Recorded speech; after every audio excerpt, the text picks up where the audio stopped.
क्या हाल चाल है बच्चे, कैसे हैं आप लोग? सब बढ़िया, सब मजे में। दोस्तों अपन लोगों ने आइसोमेरिज्म और जीओसी के रिसेंट आए हुए क्वेश्चंस को देख लिया था। अगला अपन चैप्टर लेकर आए हैं हाइड्रोकार्बन्स एंड रिएक्शन मैकेनिज्म। बहुत इंपॉर्टेंट चैप्टर है, बहुत ज्यादा इंपॉर्टेंट है हमारे लिए। और इस पे अच्छे अच्छे सवाल, मतलब ऑर्गेनिक केमिस्ट्री का जो बेस बनता है वो इसी चैप्टर से बनता है। आगे जाके आप लोगों को जेई का एग्जाम देना है, नीट का एग्जाम देना है, तो दोस्तों ये वो ऐसा चैप्टर है जो ऑर्गेनिक केमिस्ट्री की नींव रखता है। जीओसी आइसोमेरिज्म के बाद लगभग 60 to 70% ऑर्गेनिक केमिस्ट्री की जो रिएक्शंस होती हैं, जिनमें हम खूब प्रैक्टिस करवाते हैं बच्चों को, वो इसी चैप्टर में खत्म हो जाती हैं। ठीक है, तो आइए शुरू करते हैं चीजों का फटाफट। इसमें भी हम आप लोगों के लिए रिसेंट लगभग लास्ट 10 ईयर्स में जो भी क्वेश्चंस हाइड्रोकार्बन्स और रिएक्शन मैकेनिज्म से आए हुए हैं उन सबको लेके आए हुए हैं दोस्तों। ठीक है, चलिए चीजों को शुरू करते हैं। पहला सवाल अपन के सामने लिखा हुआ है ऑन कंप्लीट। अच्छा, मैं आपको बता दूं, जैसे मैंने आपको पहले भी कहा हुआ है कि जब भी सवाल आपके सामने आए, भाई साहब वीडियो रोक देनी, पॉज कर देनी और क्वेश्चंस को खुद से बनाना है, तभी मजा आएगा देखने में, समझने में। ठीक है, क्वेश्चन देखिए क्या लिखा हुआ है। Complete catalytic hydrogenation of naphthalene gives decalin. ठीक है, और the number of isomers of decalene formed and total number of isomers of decalene possible are respectively। दोस्तों अगर हम लोग नैप्थलीन की बात कर लें तो नैप्थलीन जो होता है वो शायद से कुछ ऐसा दिखता है। जब इसकी हम लोग कंप्लीट कैटालिटिक, देखो वर्ड का लिखा है कंप्लीट कैटालिटिक हाइड्रोजनेशन, मतलब इसमें हम लोगों ने भरपूर मात्रा में H2 डाल दिया एक्सेस में, खूब बढ़िया तरीके से। इसे थोड़ा मुश्किल होता है, इसलिए हाई प्रेशर और टेम्परेचर थोड़ा बढ़ाया जाता है, तो अल्टीमेटली अपने को डेकालीन मिल जाएगा। और जब अपने को डेकालीन मिल जाता है यहां पर, तो मैं बताना चाहूंगा कि डेकालीन के दो आइसोमर्स तो बनते ही बनते हैं। एक केस ये हो सकता है कि जब दोनों H जो यहां लगे हुए वो दोनों H सिस में हो, और मेरे प्यारे बच्चों एक संभावना तो ये भी होती है कि जो दोनों H यहां लगे हुए हो वो आपके लिए ट्रांस में है कि नहीं। तो सिस और ट्रांस की संभावना तो हमेशा बनी ही रहती है। डेकालीन के दो आइसोमर्स होते हैं, लेकिन आप मुझे बताओ कि जब आपने एडिशन ऑफ हाइड्रोजन पढ़ा था तो वहां पढ़ाया जाता है कि ये सिस एडिशन होता है। ये सिस एडिशन होता है, मतलब दोनों H एक ही साइड से आके जुड़ते हैं, तो ऑब्वियस सी बात है कि कौन सा प्रोडक्ट बनेगा आप लोग बहुत भली बात ही जानते हैं। तो जब रिएक्शन हम करवाएंगे तो इन दोनों में से एक ही मिलेगा, और हकीकत में डेकालीन के हमारे पास दो आइसोमर्स होते हैं। तो during the reaction only one will be formed, and in reality there are two isomers of decalene, so answer will be A। चलिए चलते हैं अगले सवाल की तरफ। अगला सवाल हमारे सामने ये लिखा हुआ है दोस्तों, which of the following on treatment with hot concentrated KMnO4 will give 2-methyl hexane 1,6 dioic acid। मेरे भाई हॉट कंसंट्रेटेड KMnO4 और आपने पढ़ रखा होगा ऑक्सीडेटिव ओजोनोलिसिस, है कि नहीं। तो ऑक्सीडेटिव ओजोनोलिसिस और हॉट कंसंट्रेटेड KMnO4, इन दोनों का जो प्रोडक्ट आता है वो सेम। मैं ये नहीं बोल रहा हूं कि दोनों सेम होते हैं, तो चाहे तो आप ऑक्सीडेटिव ओजोनोलिसिस करवा लीजिए, चाहे तो आप hot concentrated KMnO4 acidified KMnO4 को यूज करिए, दोनों ही केसेस में जो प्रोडक्ट आता है वो बिल्कुल सेम टू सेम आता है। ठीक है, तो यहां जितने भी आपके पास लिखे हुए हैं सबका आप ऑक्सीडेटिव ओजोनोलिसिस करवा के चेक कर सकते हैं। मैं ऑप्शन नंबर सी को चेक कर रहा हूं सीधे, ध्यान दीजिएगा। तो यहां पर ये वाला कार्बन COOH में कन्वर्ट हो जाएगा, और मेरे प्यारे बच्चों ये वाला कार्बन भी COOH में कन्वर्ट हो जाएगा। अगर आप इसकी नंबरिंग करते हैं ताकि आप इसका नाम लिख पाएं, तो शायद आप देख पाएंगे कि 1 2 3 4 5 6 2 मिथाइल। हाँ जी, ये 2 मिथाइल है। क्या ये हेक्सेन है? हाँ जी, टोटल 6 कार्बन है, एंड 1 और 6 पे डाइयोइक एसिड है, तो इसका मतलब सी इसका जवाब हो जाएगा। क्या ये बात आपको समझ में आती है? बहुत सिंपल सा आसान सा क्वेश्चन था हमारे पास। ठीक है, NSEC 2017 में। पिछला सवाल 2000 आई थिंक कब का था यार, पिछला 16 का था, ये 17 का है। चलिए अगला सवाल देखते हैं। देखिए सवाल को, the correct sequence from those listed below. ठीक है, देखिए ध्यान से, ये अपने को जो आइसोमर दिया हुआ है, जो अपने को रिएक्टेंट दिया हुआ है, मेरे प्यारे बच्चों ये आपको दिख रहा होगा कि ये ट्रांस फॉर्म में, और ये जो दिया हुआ ये आपको सिस फॉर्म में। ट्रांस और सिस का फंडा तो आप लोगों को बहुत आराम से बताया गया होगा, हाँ या ना। मेरे प्यारे बच्चों H2PDC क्विनॉल लेते हैं तो आपको पता होगा कि इसमें हमारा जो प्रोडक्ट बनता है वो सिस प्रोडक्ट बनता है, सिस प्रोडक्ट। और जब आप लोग बर्च रिडक्शन करते हैं जब आप लोग ट्रिपल बॉन्ड का बर्च रिडक्शन करते हैं तो वहां आप लोगों को पढ़ाया गया होगा कि वहां अपने को जो प्रोडक्ट मिलता है वो ट्रांस प्रोडक्ट मिलता है। क्योंकि यहाँ आखिरी में अपने को सिस प्रोडक्ट मिल रहा है, इसका मतलब क्या है कि हमें इस नंबर 3 को इस्तेमाल तो करना पड़ा होगा आखिरी में। तो अगर मैं ऑप्शंस चेक करूं तो 3 यहाँ भी लास्ट में लिखा है, 3 यहाँ भी लास्ट में लिखा है, 3 यहाँ भी लास्ट में लिखा है, तो भैया बी ऑप्शन तो उड़ जाएगा, बी ऑप्शन तो उड़ जाएगा। बहुत सिंपल सी बात है कि पहले मैं इस डबल बॉन्ड को चेंज करूंगा ट्रिपल बॉन्ड में, और ट्रिपल बॉन्ड में फिर मैं इसका यूज करूंगा H2PD कार्बन का, तो मेरे पास सिस फॉर्म बन जाएगा। तो मुझे इसको पहले डबल से ट्रिपल में कन्वर्ट करना है, डबल से ट्रिपल में कन्वर्ट करना है। तो दोस्तों आसान तरीका होगा कि पहले मैं इसमें Br2 ऐड कर दूं। देखिए ध्यान से, Br2 ऐड करते ही आप लोग जानते हैं कि यहाँ पर Br2 ऐड करते ही हमें एक Br यहाँ मिल जाएगा, एक Br यहाँ मिल जाएगा। आपने पढ़ रखा है Br2 की एडिशन अल्कीन के ऊपर non classical carbocation mechanism follow करती है, तो Br2 जुड़ गया। उसके बाद हम उसमें NaNH2 डाल देंगे, तो NaNH2 जो होता है बहुत स्ट्रॉन्ग बेस होता है, ये इसको ट्रिपल बॉन्ड में कन्वर्ट कर देगा। तो जो हमारी चाहत थी, जो हमारी दोस्तों चाहत थी, यहाँ पे ट्रिपल बॉन्ड अपने को दिखाई दे देगा। और उसके बाद तो हम लोग कुछ नहीं करेंगे इसमें, हम लोग उसके बाद जानते हैं कि हमें ये डालना है और हमारा काम हो जाएगा। तो आंसर चकमकाता हुआ सी से बिल्कुल मैच कर रहा है। चलिए अगला सवाल देखते हैं। The reaction of 2,4-hexadiene, hexa 4 5 6 3 3 6 2 and 4 हेक्साडाइइन, ठीक है, विथ 1 इक्विवेलेंट ऑफ ब्रोमीन। तो हम इसको 1 इक्विवेलेंट ऑफ ब्रोमीन के साथ तापमान दिया हुआ है 0 degree centigrade, gives a mixture of 2 compound. भाई साहब ये कॉन्जुगेटेड अल्कीन वाला जो सवाल होता है, कॉन्जुगेटेड अल्कीन में जब आप लोग इस तरीके से Br2 डालते हैं या HBr डालते हैं, तो आपने पढ़ रखा है कि यहाँ पर जो होता है, एक होता है 1,2 एडिशन और एक होता है 1,4 एडिशन। कुछ याद आ रहा है आप लोगों को? KCP TCP सब सिखाया जाता है, हम लोग बच्चों को सिखाते हैं। तो मान लो मैं यहाँ 4 कार्बन को इस प्रकार से नंबर दे रहा हूँ 1 2 3 4। ये मैं नॉमेनक्लेचर वाली नंबरिंग यूज नहीं कर रहा हूँ, रिपीट कर दे रहा हूँ, ये मैं नॉमेनक्लेचर वाली नंबरिंग यूज नहीं कर रहा हूँ। मैं इन alternate double bonds, conjugated double bonds के चारों कार्बन को इस तरीके से नंबर दे रहा हूं। तो एक बार क्या होता है कि जो दोनों Br है, जो यहाँ पे हमने ब्रोमीन ऐड किया है, ये दोनों Br 1 2 पे ऐड हो जाएगा, तो उसको बोलते हैं 1 2 एडिशन। तो अगर मैं 1 2 पे ऐड करता हूं बेटा, तो देख लो क्या मिलेगा, बताओ मुझे क्या मिलने वाला है। सर आप 1 2 पे ऐड करोगे तो 3 और 4 का डबल बॉन्ड तो एज इट इज रहेगा, 3 3 6 है कि नहीं? अरे एक सेकेंड, 3 और 4 का डबल बॉन्ड तो ऐसे ही रहेगा। एक सेकेंड, 1 2 3 4 5 6, बिल्कुल ठीक है, हाँ ठीक, ये रहा हमारे पास। तो ये डबल बॉन्ड यहाँ पे ऐसे ही रहा और इस वाली पोजीशन पे Br लग जाएगा, इस वाली पे Br लग जाएगा। तो एक संभावना तो ये, ठीक है। देखिए ध्यान से, यहाँ पे मैं अगर 6 कार्बन को नंबरिंग कर दूं इस तरीके से, ये रहे, तो ये 1 था, ये हमारा 2 था, मतलब 2 और 3, यहाँ Br लग गया और डबल बॉन्ड एसिडिस रह गया। The second possibility is 1 4 addition, मतलब यहाँ पे Br जुड़े और 4th कार्बन पे Br जुड़े, तब क्या दिखाई देता है? देखिए अपने को C C C C C C, ठीक है, डबल बॉन्ड हमारा यहाँ पे आ जाएगा, एक Br यहाँ आ जाएगा और हम जानते हैं कि एक Br यहाँ पे आ जाएगा, इस तरीके से। This is 1 4 addition. तो चेक कर लेते हैं यहाँ पर क्या मिलेगा, बहुत आराम से चेक कर सकते हैं आप लोग कि इसका जो नाम होगा दैट इज 2,5 डाइब्रोमो हेक्स 3इन, ठीक है। अगला क्वेश्चन देखिए क्या है, number of products form ignoring stereoisomerism in the monochlorination of ethyl cyclohexane. तो इथाइल साइक्लोहेक्सेन, साइक्लोहेक्सेन तो बन गया, इथाइल होना चाहिए, इथाइल, इस तरीके से। अब इसमें आप लोग मोनोक्लोरिनेशन कहाँ करवा सकते हैं? तो सर जी यहाँ पर हम Cl जोड़ सकते हैं, यहाँ Cl जोड़ सकते हैं, यहाँ Cl जोड़ सकते हैं, यहाँ Cl जोड़ सकते हैं, यहाँ भी Cl जोड़ सकते हैं और यहाँ भी। अगर आप यहाँ जोड़िएगा तो जो आपने यहाँ जोड़ा होगा वो सेम ही हो जाएगा। तो अल्टीमेटली अगर हम साइड्स को काउंट करें तो हमारे पास कुल जो संख्या आ रही है 6। हमने ऑब्वियसली बात है सवाल को आसान बना दिया गया था इग्नोरिंग स्टीरियो आइसोमेरिज्म देके।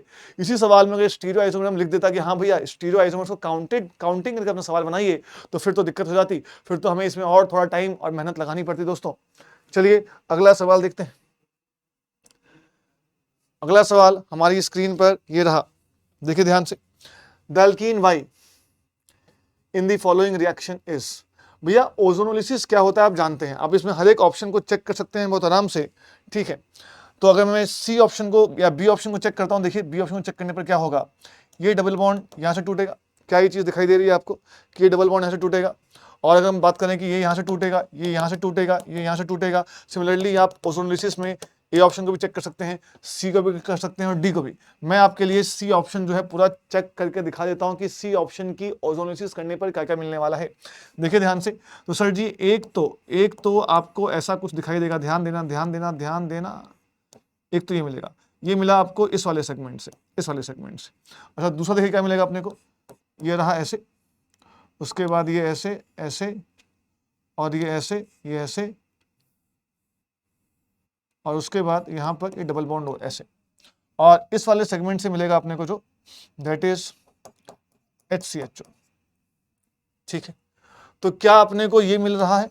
हाँ सर ये रहा, देखिए ध्यान से। क्या ये दिखाई दे रहा है? हाँ सर ये रहा।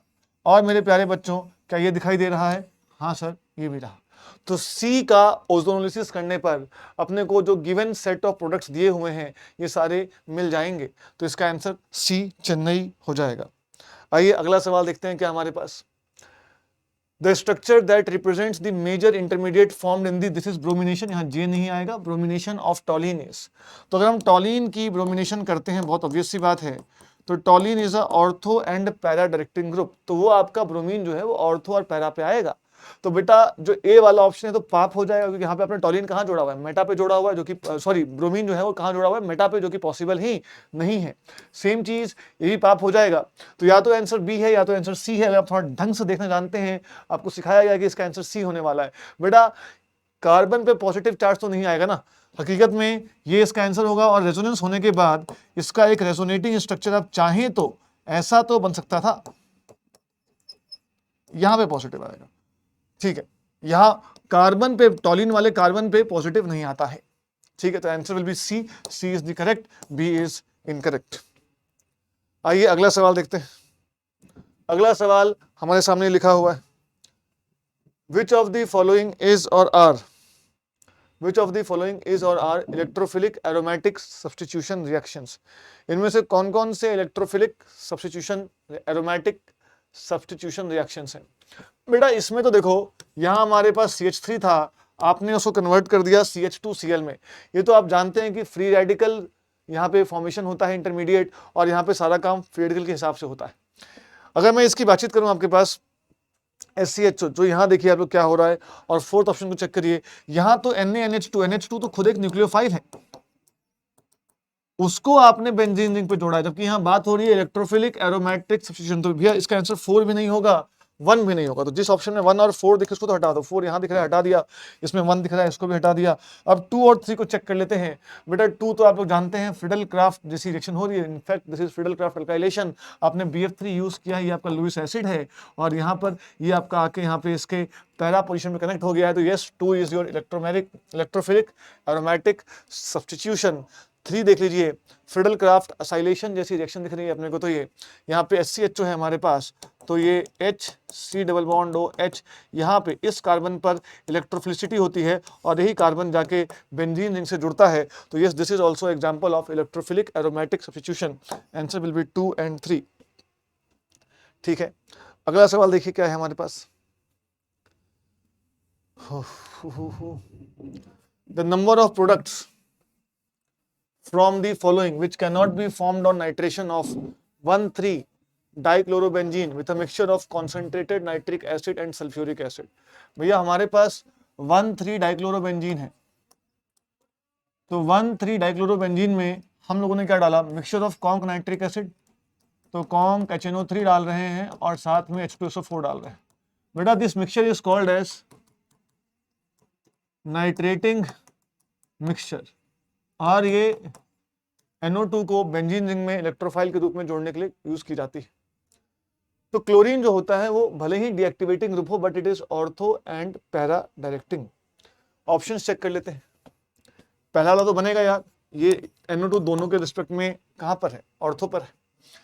ये वाला NO2 भी बन जाएगा क्योंकि ये इस वाले Cl के लिए ऑर्थो पे है, इस वाले Cl के लिए पैरा पे है। यहाँ पे देखिए NO2 ऐसे तो बनना इतना आसान नहीं होता है, क्योंकि यहाँ पे स्टेरिक रिपल्शंस काफ़ी ज़्यादा हो जाएंगी, बट यहाँ पे थ्योरेटिकल नंबर ऑफ क्या क्या पॉसिबिलिटीज़ हैं उसके बारे में बात हो रहा है। तो यस उसको भी हम लोग काउंट तो कर ही लेंगे। यहाँ पे देखिए इस Cl के रिस्पेक्ट में ये वाला NO2 जो है वो मेटा पर आ गया, जबकि मेटा पर तो NO2 नहीं जुड़ेगा।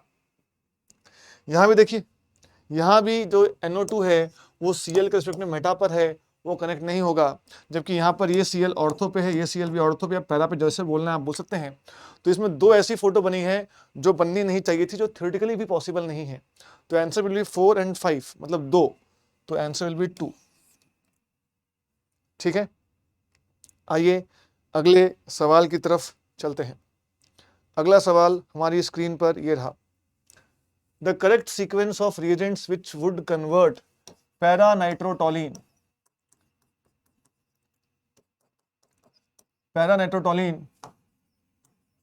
Into para iodotoluene.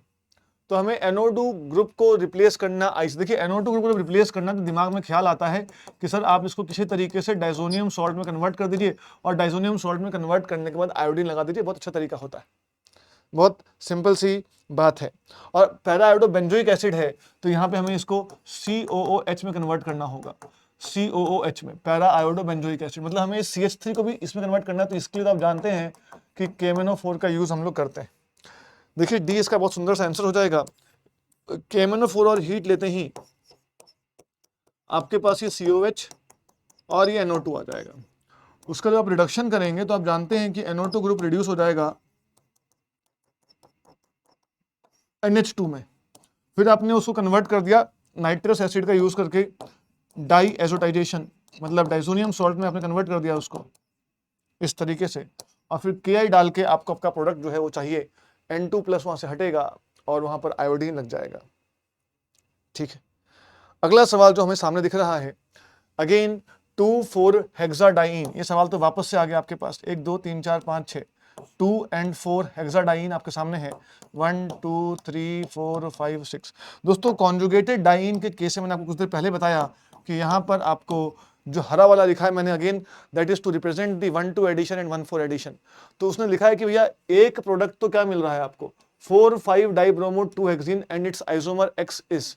तो भैया ध्यान दीजिएगा, अगर मैं बात करूं यहाँ पर, तो एक जो अपने को मिलेगा यहाँ double bond, this is 1,2 addition, और एक जो अपने को मिलेगा आफ्टर डूइंग दी 1,4 एडिशन, वो क्या मिल जाएगा दोस्तों, यह देखिए Br यहाँ लग जाएगा और Br यहाँ लग, दिस इज योर 1,4 एडिशन। तो 1,2 एडिशन 1,4 एडिशन, तो जो दूसरा वाला प्रोडक्ट है आई थिंक उसका नाम हो जाएगा 2,5 डाइब्रोमो हेक्स 3इन। चेक कर सकते हैं आप लोग, 2,5 डाइब्रोमो हेक्स 3इन। और दोस्तों अगला सवाल हमारे सामने ये रहा, अगेन दिस इज NSCC 2023। तो किस तरीके से हम लोग 2016-18 से लेकर हम लोग 2023 तक आ चुके हैं। दोस्तों ये सवाल हाइड्रोकार्बन्स रिएक्शन मैकेनिज्म इस वाले पार्ट से आ रखे थे। बहुत ही बेहतरीन सवाल, बहुत ही इंपॉर्टेंट सवाल, जो हमारा बेस डेवलप करते हैं ऑर्गेनिक केमिस्ट्री का। चलिए, predict the major product in the following reaction, PCC is pyridinium chlorochromate. तो PCC आप जानते हैं कि एक ऑक्सीडाइजिंग एजेंट होता है, और ये बेसिकली अल्कोहल को कन्वर्ट कर देता है, उसके कोरस्पॉन्डिंग कार्बोनिल कंपाउंड में कन्वर्ट करता है कि नहीं। आओ देख लेते हैं एक बार। तो यहां पर B2S6H2O2, इसको देख के तो मुझे किसकी याद आती है, हाइड्रोबोरेशन ऑक्सीडेशन। और हाइड्रोबोरेशन ऑक्सीडेशन में अगर आपको याद हो चीजें, तो मेरे प्यारे बच्चों एडिशन ऑफ वाटर होता था यूजिंग एंटी मार्कोनिकॉफ रूल। तो यहां पर तो कुछ मार्कोनिकॉफ एंटी मार्कोनिकॉफ का फर्क पड़ेगा नहीं, बिकॉज ये सिमेट्रिकल एल्कीन दे रखी है आपको। इसका अगर आप लोग हाइड्रोबोरेशन ऑक्सीडेशन करा लेंगे, तो जो चीज आपको मिलेगी, यहाँ पर जो चीज आपको मिलेगी, कहीं पर एक OH लग जाएगा, और उसमें जब आप PCC डालेंगे तो PCC उसको ऑक्सीडाइज कर देगा, और ऑक्सीडाइज होने के बाद ये आपको मिल जाएगा, आंसर विल बी B। ठीक है, तो इस तरीके से हमारे इस चैप्टर के जो सवाल थे वो समाप्त हुए। मैं आपको ये कहना चाहूंगा कि आप चीजों को ढंग से पढ़िए। अब मुश्किल से 3 से 4 दिन हमारे एग्जाम में बचे हुए हैं, आखिरी टाइम है, बाकी चैप्टर्स की वीडियो भी आ रही है। जितना आपने पढ़ रखा है उतना सफिशिएंट है, कुछ नया हाथ मत जलाइए, जो कर रखा है उसको फॉलो करिए स्ट्रिक्टली, और क्वेश्चंस जो PYQs हम डिस्कस कर रहे हैं उसको हमारे साथ साथ करते रहिए, तभी मजा आएगा और मिल के फोड़ेंगे। स्वस्थ रहिए, मस्त रहिए, बिंदास रहिए। Thank you very much.